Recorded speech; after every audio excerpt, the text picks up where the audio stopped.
Hola, buenos días. Buenos días a todos.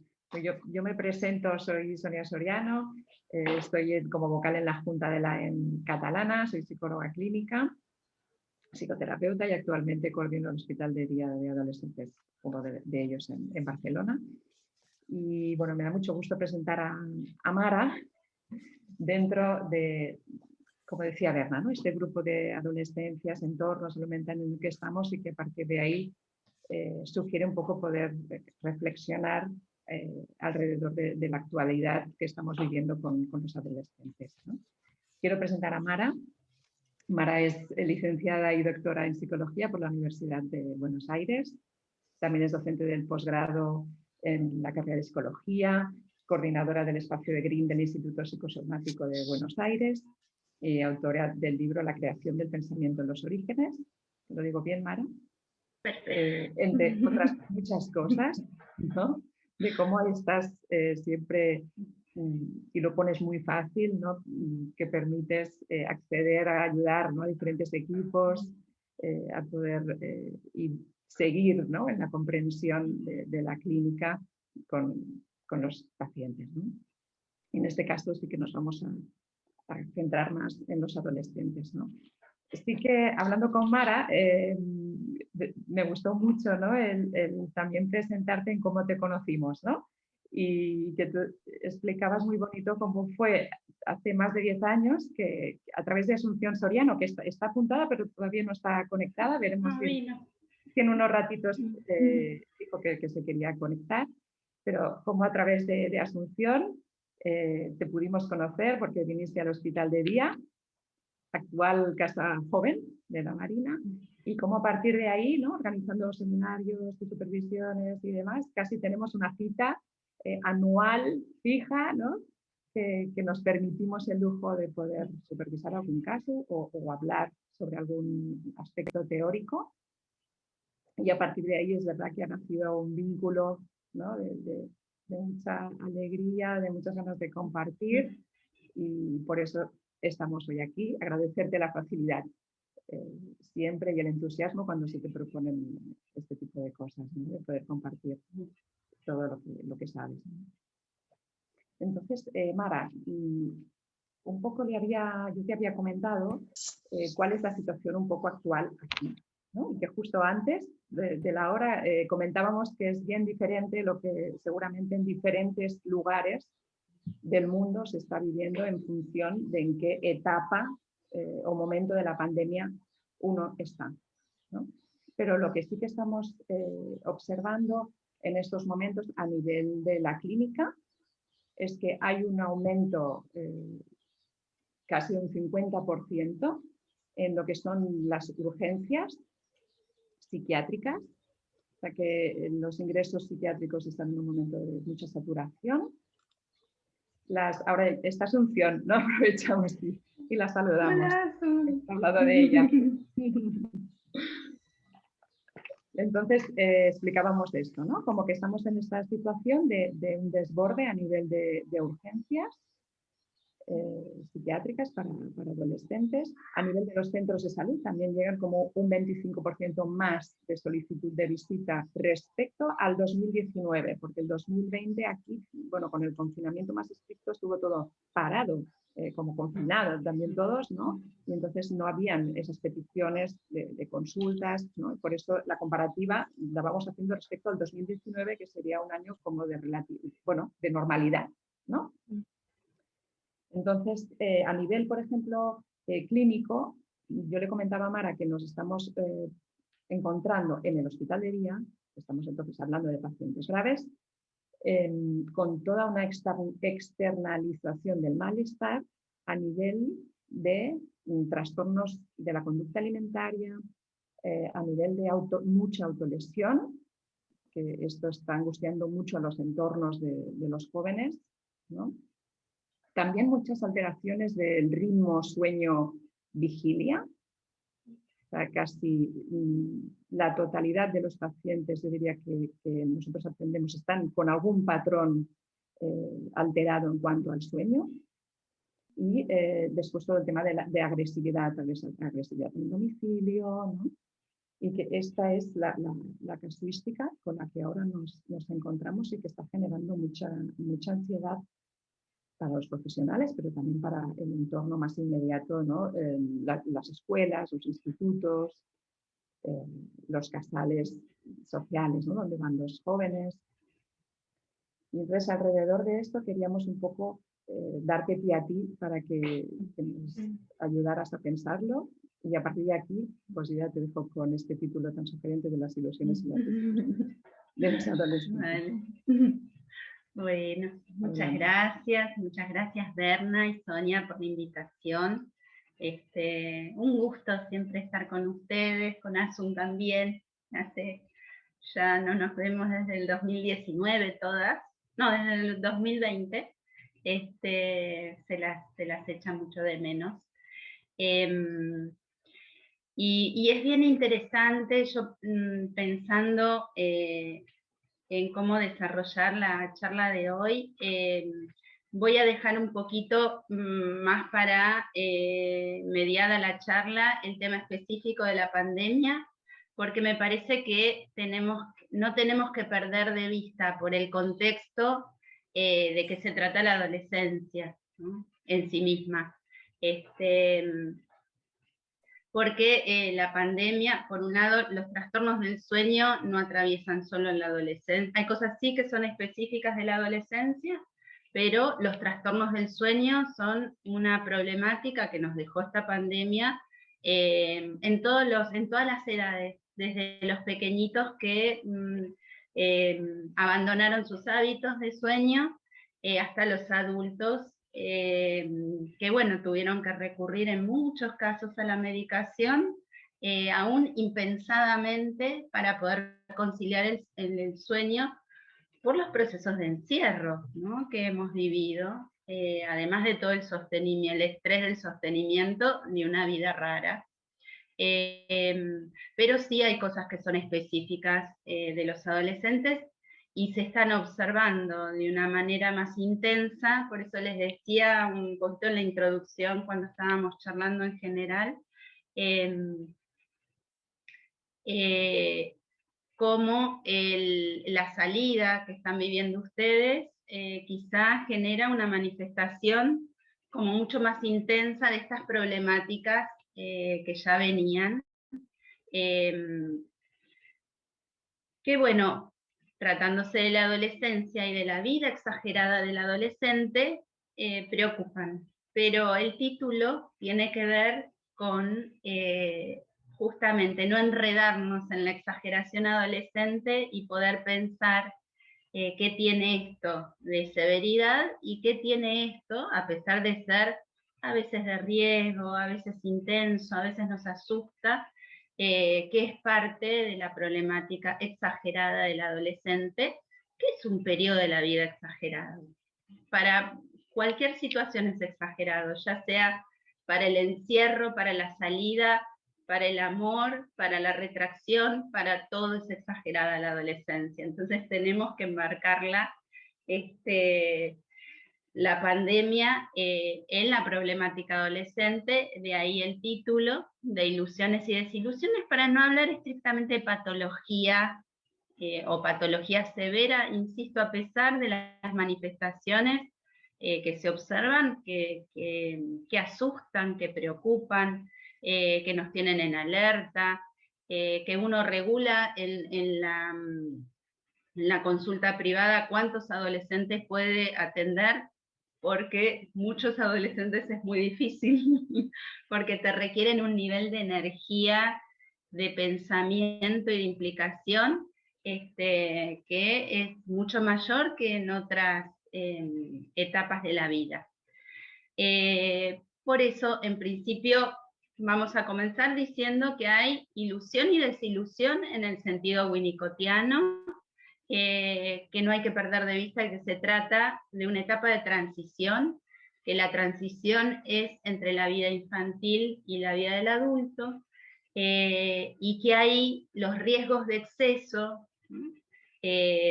o de defecto tienen que ver con quedarse demasiado apegado a la etapa infantil o vivir prematuramente cuestiones y problemáticas ligadas a la vida adulta, un acceso temprano a la vida adulta. En este momento encontramos ambas problemáticas. Entonces les decía que si bien estas manifestaciones que observamos aquí, observamos en otros lugares del mundo, yo lo he visto, bueno, en Estados Unidos, ahora me estoy encontrando con la problemática de China, que también hay mucha severidad en los adolescentes, que después vamos a charlar cuáles son las consecuencias de la presión de la sociedad sobre los adolescentes. La manifestación sintomática se parece bastante. Es muy curioso, ¿no? Obviamente que estamos hablando de sociedades, digamos, algunas con mayor igualdad, otras como las de Latinoamérica con una desigualdad brutal, y donde hay, ¿no?, las clases desprotegidas, que no tienen la posibilidad de transicionar al adolescente, sino que hay una pérdida muy temprana de la infancia, y hay un sumarse a una oferta de explotación y de violencia sobre los jovencitos y sobre los preadolescentes, ya una pérdida de la adolescencia brutal, ¿no? Que eso nos ha empezado a pasar aquí hace unas décadas atrás, que no nos sucedía porque teníamos mayor clases medias más sostenedoras y menor desigualdad. Algo que nos ha dejado la pandemia en Latinoamérica es una desigualdad muy, muy bestial. Entonces, para poder centrar la problemática del adolescente y no hablar del el modelo adolescente general, estamos diciendo, bueno, vamos a hablar de la adolescencia en las sociedades donde se le puede dar a los adolescentes la moratoria necesaria para poder ser adolescentes, porque no todas las sociedades brindan esa posibilidad. En ese sentido, cuando hay estas condiciones para la transición, tenemos hoy en día una adolescencia atravesada por las nuevas tecnologías, que empiezan a ser, hace tiempo ya, por la globalización y por los modos en que se ha insertado en las economías y en las sociedades, un factor instituyente de la subjetividad. Y en ese sentido, los adolescentes, parte de los riesgos de los adolescentes que mencionaba anteriormente, por exceso de entrada temprana a la vida adulta o por resistencia, ¿no?, a atravesar esa transicionalidad para acceso a la vida adulta, están completamente ligadas a la oferta de las nuevas tecnologías, porque las nuevas tecnologías, en todas sus versiones, muchas veces ofertan una entrada muy anticipada en el consumo, en el mercado, en un tipo de circulación inmanejable, como así también es un factor esencial para ayudar a las retracciones.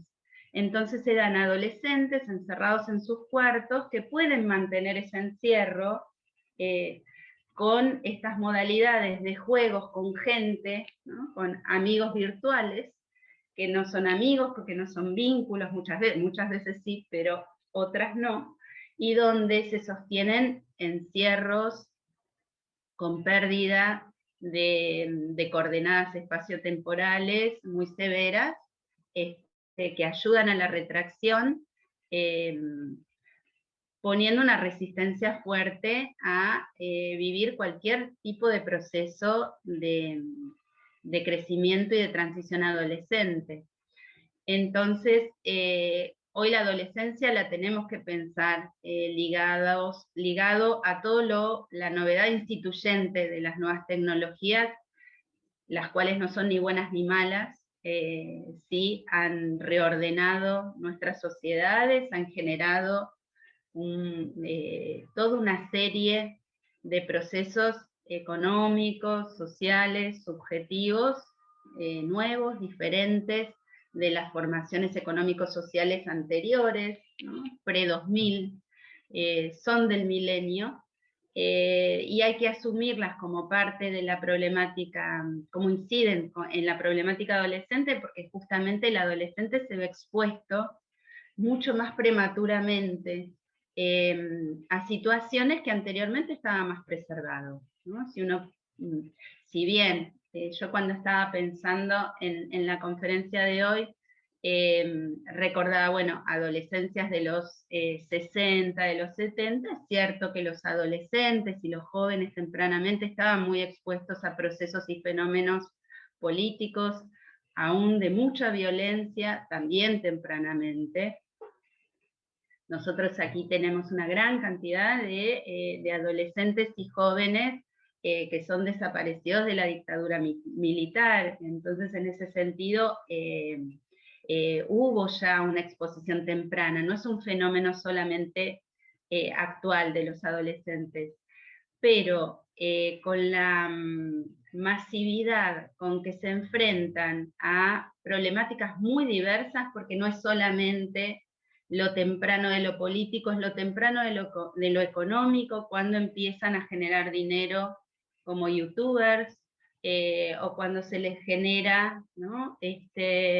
Algún tipo de fenómeno, de estos fenómenos de masa en las redes que no pueden terminar de gestionar, si generan, ¿no? Procesos, entran al sistema económico mucho más tempranamente, manejando quizá grandes sumas de dinero, gente, bueno, ser un influencer muy tempranamente no es algo menor respecto de los manejos que le requiere a una cabecita que está transicionando su crecimiento. Como así también a nivel de los vínculos, que las redes ofertan un montón de modalidades novedosas, muy positivas por un lado, pero que también requieren todo un aprendizaje para su gestión. Entonces, en ese sentido, tenemos que hablar de la adolescencia actual como esta adolescencia donde se pone en riesgo la transicionalidad propia del adolescente, ¿no? Con esto que les decía, están los dos riesgos extremos, la entrada prematura en la vida adulta o la resistencia a vivir la transicionalidad propia del adolescente.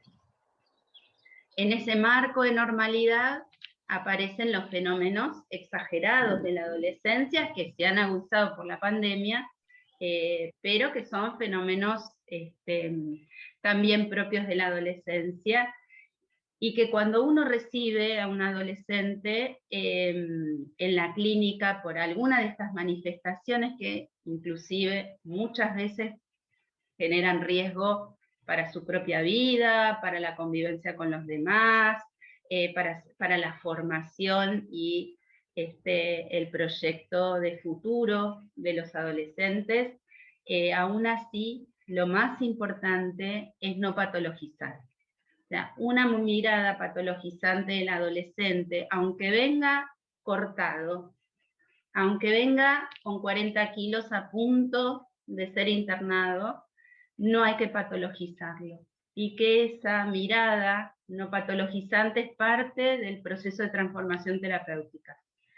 Porque muchas veces llegan después de varias intervenciones y donde se quedan muy traumatizados con las miradas patologizantes. En general son cosas, por la vida exagerada del adolescente, que se les van de las manos. Y ahí vamos a ver algunas claves para poder ordenar el campo clínico y cuándo verdaderamente hay que preocuparse, ¿no?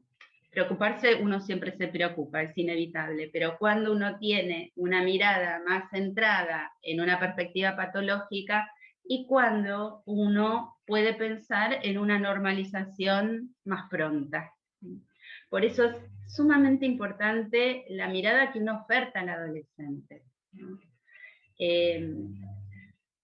Porque también vienen digamos, a veces la llegada a la consulta del psicólogo no es la primera consulta que se hace, ya han pasado o por salud mental o por psiquiatría, y entonces eso les resulta una carga ya de patologización que hay que trabajar y hay que repensar. Por eso reforzar con nuestro susto. La gravedad del asunto nos sirve, a pesar de que estemos asustados, porque siempre hay algo de riesgo, pero es muy importante poder mirar de otra manera y mirar en una perspectiva de normalización. Obviamente que esto es muy difícil, es de criterios clínicos a veces en el límite, y ahí nos vamos a tomar de las propuestas que hizo en parte André Green, pero con todo lo que trae Green del psicoanálisis contemporáneo, en el sentido de pensar nuevas modalidades, que son modalidades subjetivas, ¿no? Que se desarrollan en el terreno del narcisismo, y que ahí hay que ordenar en el terreno del narcisismo qué es de narcisismo de vida y de narcisismo de muerte. ¿Qué es lo que trae Green como novedad y el psicoanálisis contemporáneo? Que desde fines del siglo pasado se empezaron a presentar patologías raras para la época, que ya no eran neuróticas, sino algunos trastornos que implicaban mucha más actuación o modos de pensamiento no ordinarios, raros, que los venían viendo Ancier, Joyce McDougall, Pierre Blanier, venían hablando de estos pacientes raros que finalmente, llegado este siglo, se hace la normalidad, y no solo la normalidad de los pacientes, sino la normalidad subjetiva. ¿Y qué es la normalidad subjetiva contemporánea? Es la problemática narcisista. El narcisismo está puesto en juego. ¿Por qué está puesto en juego? Y en ese sentido también el psicoanálisis contemporáneo nos permite pensar una manera distinta y renovada para el psicoanálisis de pensar pulsión de vida, pulsión de muerte, el conflicto central para el psicoanálisis, donde no se trata ni del amor ni del odio, ni de cuánta pulsión de vida o de muerte se trae o oferta a la familia, sino lo que trae para pensar Green al hablar del narcisismo es que la batalla del conflicto central del sujeto se da en el terreno del narcisismo. Es el yo el que se tiene que hacer cargo de ese conflicto. Y el yo tiene recursos, tiene una historia, se complejiza, tiene distintas herramientas para gestionar ese conflicto, y a veces por las propias condiciones de estructuración del yo, tiene déficit, tiene dificultades en las herramientas y en los recursos propios para gestionar los conflictos psíquicos. Es ahí donde hablamos del predominio del narcisismo de vida o el narcisismo de muerte. El narcisismo de vida tiende a poder objetalizar, a crear objetos, a poder imaginar, a poder ilusionarse, a armar un proyecto, ¿no?, narcisista, donde en el caso de los adolescentes puedan soportar lo que ahora no pueden para poder proyectarlo hacia el futuro. Y tenemos ahí una temporalidad que nos ayuda a generar una lógica de la esperanza. Tenemos por otro lado las dificultades del narcisismo negativo, donde por los déficits de estructuración del narcisismo no contamos con esos recursos para gestionar conflictos, y en general los conflictos terminan anegando al yo y no pudiendo generar una lógica de la esperanza, sino de la destructividad y la desesperanza. ¿Cómo se juega esto en la adolescencia? Ahí nuevamente para ordenar el campo clínico vamos a recurrir a Green. Green habla del modelo del sueño y el modelo del acto. El modelo del sueño tiene que ver con todo lo que es de primera tópica freudiana, que es el soñar en el sentido de la puesta en juego, de la representación y del sentido, que son condiciones para la posibilidad del pensar. En el modelo del sueño, al estar puesto en juego la representación y el sentido, podemos trabajar con el pensamiento. El pensamiento es la herramienta fundamental para trabajar. En cambio, en el modelo del acto, donde están cuestionadas las condiciones del pensar, porque están cuestionadas las condiciones de poder poner representaciones, figuraciones, y también eso implica la puesta en cuestionamiento de poder trabajar con el sentido y con la verbalización, se complican las cosas, porque en el modelo del acto no están dadas todas las condiciones para el pensar. No tenemos ese instrumento desde ninguna de las herramientas que usamos en salud mental, en todos los profesionales de la salud mental. No podemos trabajar solamente con la palabra, o la palabra hace aguas frente a esto que es del orden del acto, que es el empuje al hacer sin cabeza, sin pensar. Entonces, cuando en la adolescencia se nos presentan problemáticas que son actuaciones, tenemos que pensar si esas manifestaciones que son severas, que son de riesgo, que son sobre, o son como relataba Sonia, o son sobre el cuerpo, o son sobre los otros, ¿no? O son sobre el propio proyecto narcisista del adolescente.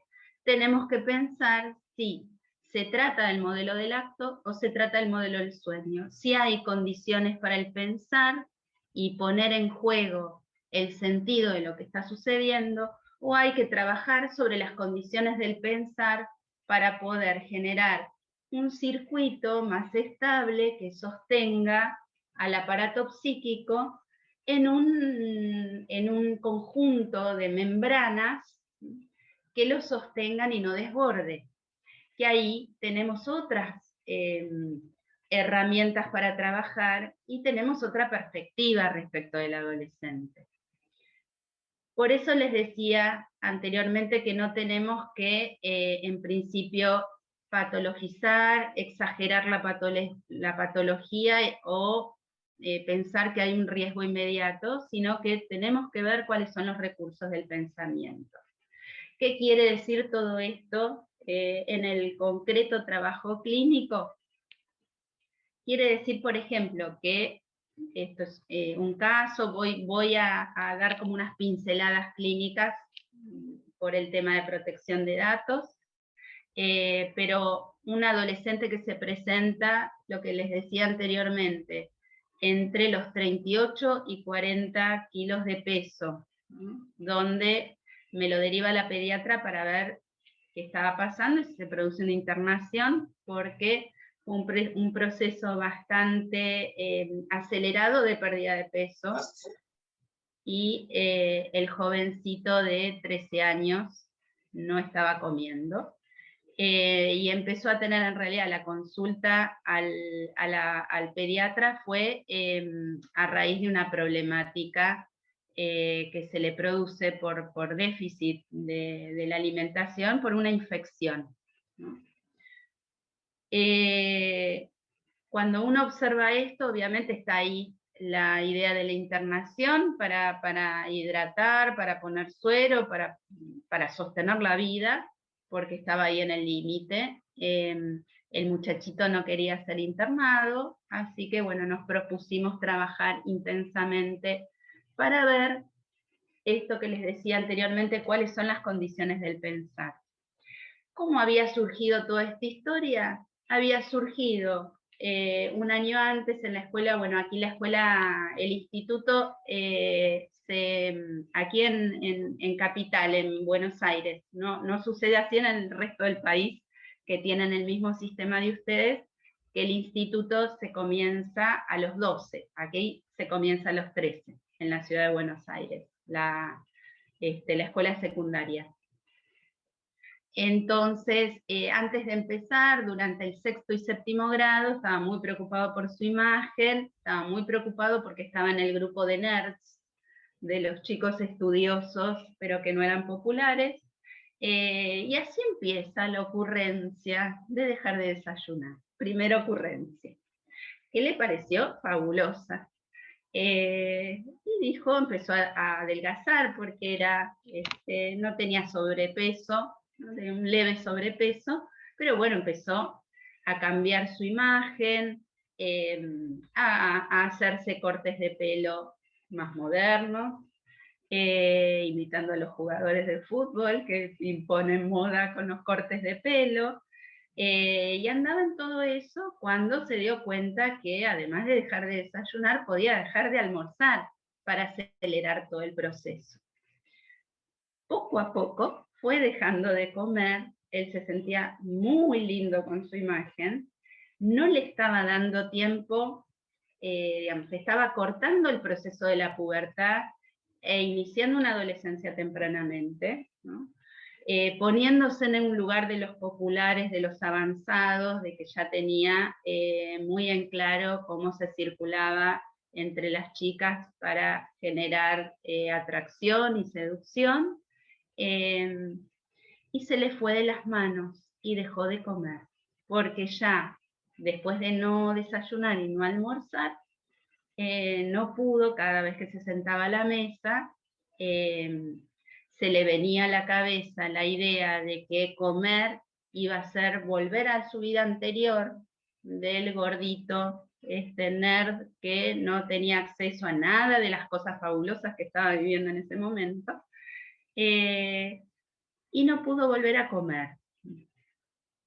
Todo este relato que les hago fue de recomposición junto con él de lo que le fue pasando, y él pudo darse cuenta que habían sido ocurrencias, ¿no? Ocurrencias omnipotentes, donde no terminó de crecer, donde le impuso a su cuerpo la forma que iba a tener, un crecimiento rápido y temprano. Se propuso claramente él, de una manera controladora y omnipotente, ser popular, ¿no? Trabajó intensamente para ser popular, y en ese sentido estamos viendo que no es la misma modalidad que puede tener otro tipo de anorexias, donde vienen los jóvenes y uno pregunta qué pasó, cómo fue, no sé, no puedo comer, no quiero comer, me veo gordo, me veo gorda, no me gusto, y no podemos salir de ahí. Por eso hablaba de las condiciones del pensar. Una cosa es poder pensar, inclusive con este chico, en los mecanismos, ¿no?, que generaron esa ocurrencia, ¿no?, donde veíamos cómo había atravesado esa modalidad omnipotente buena parte de su vida, porque esto tiene que ver con modalidades de omnipotencia que no fueron trabajadas, de control y omnipotencia que no fueron trabajadas más tempranamente, y era un chico que tenía falsa autonomía, ¿no?, donde los padres veían que le iba bien en la escuela, no controlaban demasiado lo que el niño hacía, además chico, y hacía bastante tiempo que se estaba pasando las noches enteras sin dormir, jugando, porque en la escuela le iba bien. Él podía manejar un control, con mucha inteligencia, con mucha capacidad de aprendizaje muy rápido, podía manejar las cosas de esa manera y estaba haciendo lo que quería desde hacía mucho tiempo. No durmiendo, comiendo cuando quería, haciendo su vida. Y fue una autonomía fallida, ¿no? Entonces, una cosa es eso, que la recuperación, si bien, digamos, estuvo mucho tiempo muy mal de salud, y él mismo decía, esto me va a servir para toda la vida. Después contenía a varias amigas que estaban iniciando la anorexia y las paraba prontamente en seco y le decía, no vayas por ese camino que ya lo transité. Y fue un colaborador terapéutico Entonces vemos ahí los recursos, transitó 1 año y medio, pero la verdad que modificó completamente digamos, modificó algunas de sus formas de control y omnipotencia, que también posteriormente se iban a poner en juego respecto de otras problemáticas adolescentes, como por ejemplo el consumo de alcohol, de drogas, las salidas, ¿no? Fuimos dejando atrás la anorexia para poder trabajar esta falsa autonomía que se había dado por su control omnipotente temprano. Hay otras anorexias, ¿no? Donde no se puede parar, la compulsión está muy instalada, no se puede frenar el vómito, no se puede trabajar nada respecto del pensamiento, ¿no? Se producen estos fenómenos que son de vacío, de déficit del pensar. Solo la vida se divide en si se vomitó o no se vomitó, cuánto se pudo comer, cómo está el espejo y cómo está el peso, ¿no? Y es muy difícil salir de eso. Y ahí vemos déficit del pensamiento. Esto es más cercano al modelo del acto. Y tiene, digamos, una severidad mucho mayor que el caso que les contaba anteriormente.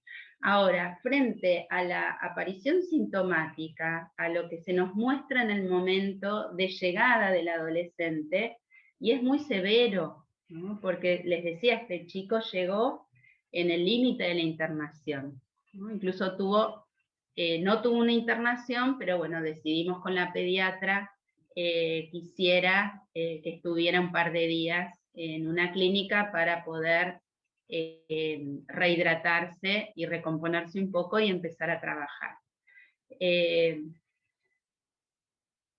Así como sucede esto con la anorexia, que es una problemática digamos, actual, bastante vigente en los adolescentes. Yo tenía una paciente muy, muy rica, que no tenía nada de estas problemáticas, pero me decía, la mitad de mis amigas se corta, la otra mitad vomita, y a mí no me sale nada de todo eso, y me quedo un poco afuera. O sea, porque eran modos, con esto que les decía, la vida exagerada del adolescente, donde también hay mucho riesgo a partir de estas modalidades del acto de quedar pegados a estos sufrimientos, y en ese sentido también las redes colaboran con este armado identitario a partir de un sufrimiento. Entonces hay pertenencia grupal, producción identitaria, ¿no? Mostrar los cortes, pensar cómo ocultar los cortes, se arma toda una dinámica alrededor de los cortes, o de los vómitos, o del peso, que consolida y solidifica algunos actos que podrían ser transitorios, ¿no? ¿Con qué tienen que ver los cortes? Los cortes de hoy en día lejos están de los intentos de suicidio. Los cortes de hoy en día tienen que ver con disminuir la intensidad de los conflictos y fundamentalmente de la angustia, alivia la angustia. Y es mucho más aliviante pensar en el dolor que produjo el corte, en el susto que da cortarse, en cómo se lo va a ocultar, ¿no? Y en cómo generar con los pares todas estas cuestiones de a quién se lo cuento, o me meto en el grupo de los que se cortan y subo y muestro mi corte, que el conflicto intenso que se estaba teniendo antes del corte. Entonces el corte no tiene una intencionalidad de quitarse la vida, sino de quitarse la angustia, es puro alivio psíquico. Muchas veces, así como les decía anteriormente, esto que se les va de las manos a los adolescentes, se les va de las manos también, y se generan circuitos que son de mucha severidad, que adquieren el formato de TOC, ¿no? Que es ahí donde muchas veces tenemos que recurrir a los psiquiatras, y que la medicación es muy bienvenida, porque como se generan circuitos cerrados de satisfacción pulsional, donde no entra nada, y por más que uno trabaje en poder regular, en poder frenar, en llamar a alguien antes de ir a vomitar o antes de comer o antes de hacerse un corte, igualmente no se puede controlar y se hace. En ese sentido tiene una modalidad de TOC en un sentido compulsivo y de pensamiento también, porque es pensar, me quiero cortar, me quiero cortar, me quiero cortar, o me corté, me corté, me corté, y entonces no se da lugar, se produce un vaciamiento del pensamiento. En ese sentido, muchas veces trabajamos en interdisciplina con los psiquiatras porque nos ayudan a frenar la compulsión directa para poder hacer trabajo psíquico. Y es ahí nuevamente donde tenemos que diagnosticar las condiciones para el pensar.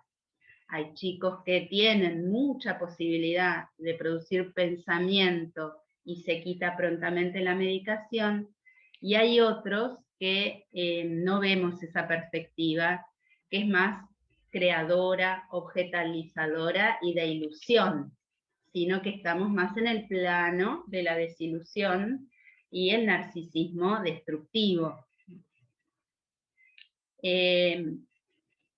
Entonces, volviendo a esto de qué es de ilusión y qué es de desilusión. La ilusión tiene que ver con poder tener una actitud creadora de la vida, poder crear más vida, crear objetos, imaginarse, investir objetos con un carácter sustitutivo, dice Green, que eso es que una cosa no sea fija y que tenga la calidad de poder ser cambiada, desplazada, sustituida, sublimada, diríamos. En este punto es que sí la pandemia viene a generar realmente una problemática en los adolescentes muy difíciles, porque aquellos que tenían investido su mundo con ciertas características de sobreadaptación, en el sentido que cumplían normativa, tenían su mundo del deporte, su mundo de la escuela, cumplían con todos.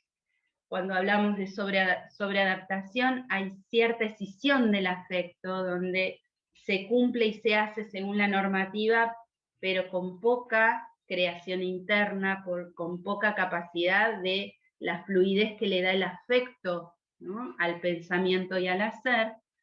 Entonces, en estas modalidades escindidas, que tienen cierta fijación, en el sentido de que si no es de esa manera, no se soporta de otra manera, toda la pérdida del entorno y de las actividades generaron un colapso narcisista.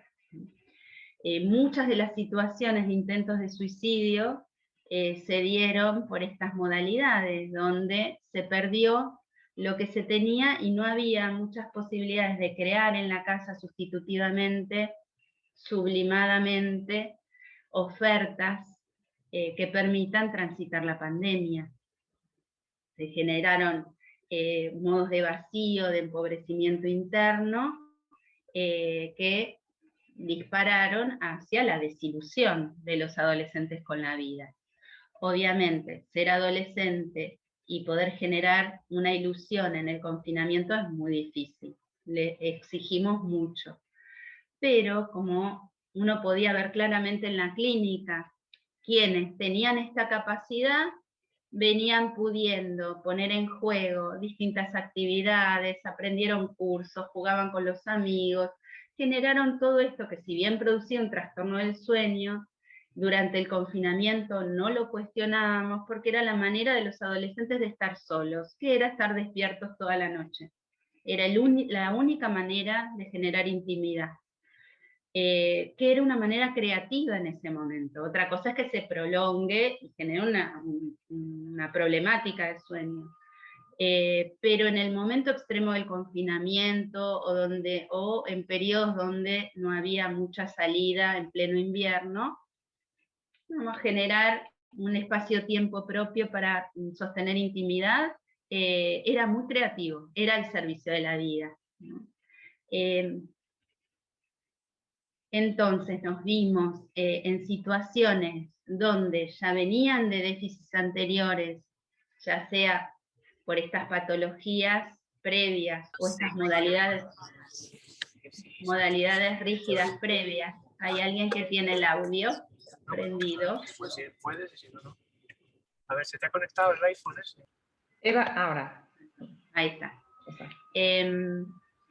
Entonces, por condiciones previas, la pandemia los dejó sin recursos, y en ese sentido es la lógica de la desesperanza y la desilusión, o sea, el no poder proponer algo sustitutivo, algo creativo a la situación severa que estábamos atravesando. Cuando hablamos de las condiciones previas, ahí nos tenemos que referir brevemente, para ir cerrando y dar lugar a las preguntas, nos tenemos que referir brevemente a lo que son las problemáticas actuales subjetivas en primera infancia, porque bueno, el adolescente llega a la adolescencia con las dificultades que se traen de la primera infancia. En la primera infancia lo que estamos viendo ya desde hace tiempo y prepandemia, como dos modos más complejos de tramitar la subjetividad, que son por un lado la retracción del espectro autista y por otro lado las modalidades de control y omnipotencia que dan lugar a estas formas del yo, que son del niño rey, en el caso de los pequeños, pero que se prolongan en segunda infancia y generan modos de control, de dominio y de manipulación del otro, confabulación, con desbordes de hostilidad, y en el peor de los casos con fijación al odio, que son patologías narcisistas muy severas.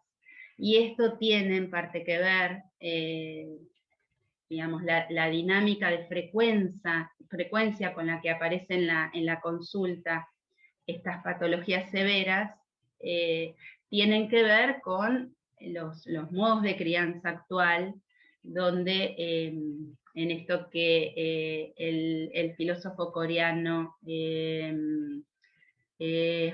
Han, se llama de apellido, siempre me olvido su nombre, Byung-Chul Han, habla de las sociedades del cansancio, ¿no? Donde la percepción en la crianza está capturada, secuestrada, por los móviles, por las agendas, y hay muy poca oferta de complejidad perceptiva en el primer año y medio de vida, que eso genera la retracción, que como bien decía Taskin, es un problema de la percepción, ¿no? El trastorno autista es un problema perceptivo del primer año y medio de vida. No hay nada raro, no hay nada genético, no está en la alimentación, está en la calidad de juego que se oferta, que no se oferta en las sociedades del cansancio, con crianzas por ahí más normativas, con crianzas sin tener calidad de juego, porque se está respondiendo a las demandas permanentes para sobrevivir. Y por otro lado tenemos la otra problemática del control omnipotente del yo, que son los niños rey, que son los niñas rey, reina, a los que no se les oferta ningún tipo de sufrimiento, no se quiere que los niños sufran nada, y en ese querer protegerlos infinitamente, con un amor infinito, y con una presencia incondicional, no se les oferta lo que se denomina el trabajo de lo negativo, nada de lo que tiene que ver con la ausencia, con la pérdida, con la falta, con la separación. Y eso genera un cierre del yo de dominio. Entonces, son niños que pasan a una segunda infancia con mucha dificultad para la frustración, con mucho desborde con los otros, y terminan en la adolescencia con modalidades muy, muy severas de fijación al odio, y lo vemos en los adultos también, en esas manifestaciones muy extrañas que aparecieron durante la pandemia de los antitodos, tenemos ahí mucho de negativismo odiante de nuestras sociedades, que tienen que ver con estas formas de no oferta del trabajo, de lo negativo sofisticado, justamente para poder soportar la frustración, desplazar, sustituir y generar creaciones, objetos nuevos e ilusiones en la vida. Bueno, dicho todo esto, abrimos el debate. Muchas gracias, Mara.